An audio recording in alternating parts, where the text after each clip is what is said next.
Optus SIM to eSIM. Hello viewers, welcome to the channel. Today you are going to learn how to convert Optus SIM to eSIM. So let's get started.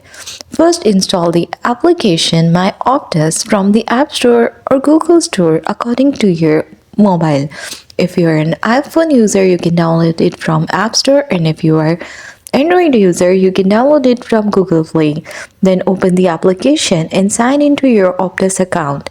If you already have no account, you have to create one. After creating and logging into your account, go to the account section from the main menu, and here select SIM management option and then choose activates eSIM. Then follow the instructions shown on your screen. Make sure your phone supports eSIM. Activation may take 15 minutes to a few hours. After that, restart your device if the eSIM does not activate right away. Once done, your Optus eSIM is ready to use. And that's all. That's how you will be able to convert your Optus SIM to eSIM.